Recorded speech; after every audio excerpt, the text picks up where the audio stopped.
Welcome to Orange Weekly, presented by Krause Health. Alongside Mike Waters, I'm Brent. Coming up, Syracuse and Pittsburgh. Hey, they just played the Panthers, and here they come again. What will Syracuse have to do in the second time around against Pittsburgh? We'll hear from Syracuse head coach Jim Boeheim as well coming up. But Mike, really what they're going to have to do against Pittsburgh, and we'll talk about that game coming up, is overcome a big issue that we saw against North Carolina. There is a pretty distinct connective fabric when it comes to Syracuse's 3 losses this year. Not only do they get out-rebounded, they get out-rebounded big time. You're absolutely right. And Syracuse is undefeated when it gets more rebounds than its opponent this year. The problem is they're 0-3 when they do get out-rebounded. And as you said, it's not even close. It's an average margin of about 16.3 or 16.7 rebounds per rebounding margin.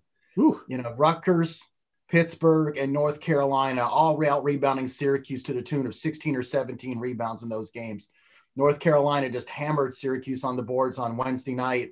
And if you go back to a week, a little over a week ago when Pittsburgh came into the Dome, they just dominated the boards against Syracuse. And it hurts Syracuse, especially on the defensive end, because, Pittsburgh, just like North Carolina, got just a ton of second chance points. So you sit there and you play good defense and you make the other team miss.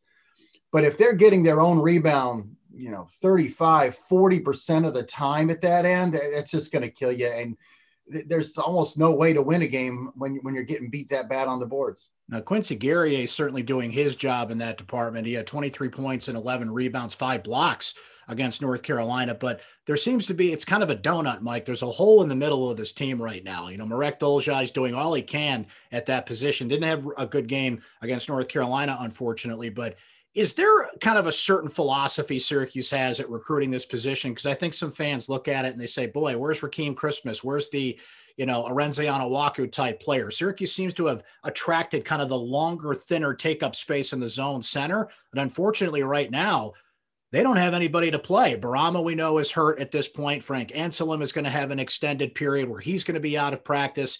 Jesse Edwards is developing, but hasn't quite earned the trust to play big minutes from Jim Boeheim. And Boeheim said the other night after the North Carolina game that John Dolezaj just not quite ready to get out there. So there's bodies at that position, just unfortunately not enough that can contribute at this point.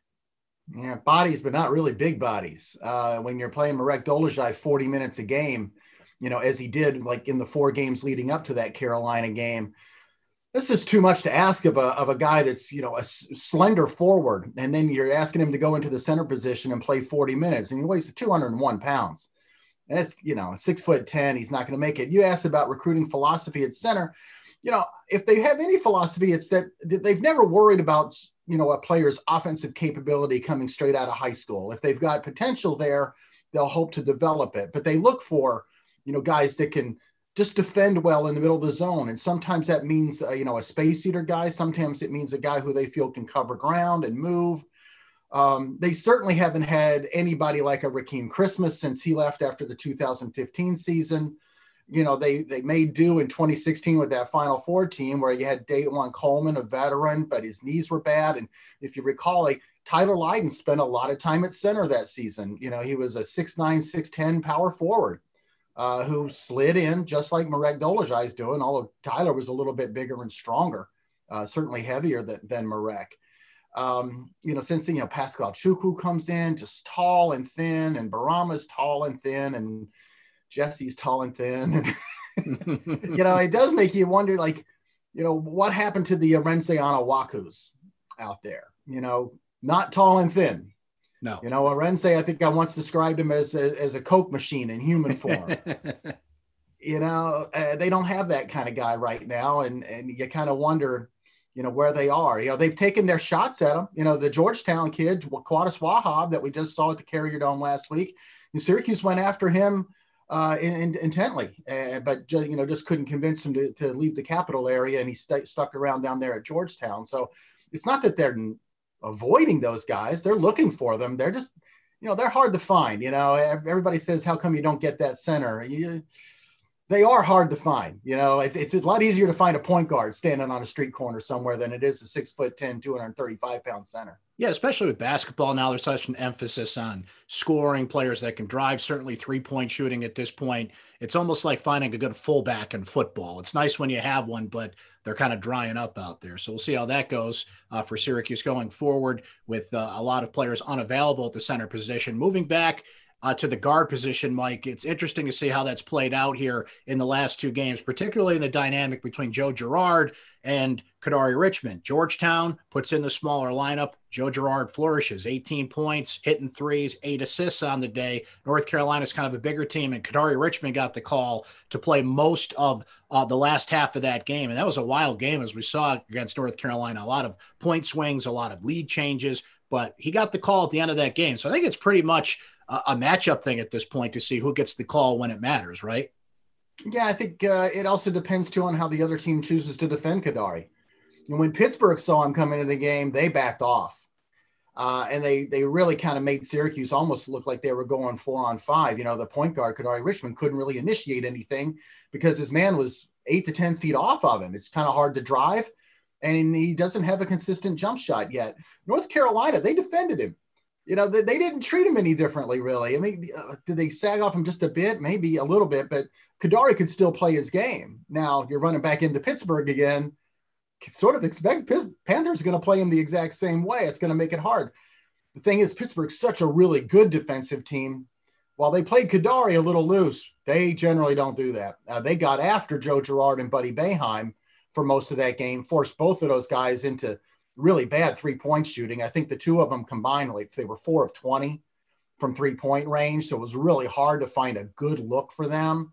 They're just going to have to hope that second time around, they can handle some of that Pittsburgh pressure defense a little bit better and create, not just for themselves and others, but we can factor another guy into that and how you attack Pittsburgh's defense. That's Alan Griffin.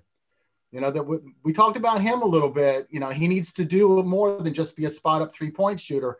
He is a guy who I think can put the ball on the floor and attack back and make Pittsburgh pay for a little bit of their overplay on defense. We'll talk more about that Pittsburgh game coming up, including one big thing from the last matchup that can't happen again in matchup number 2. We'll get to that coming up, but first let's hear from Syracuse head coach Jim Boeheim. It's time for Syracuse Soundbites. We don't have a plan. We don't have anybody that can play that position. Frank's out for at least 2 more weeks.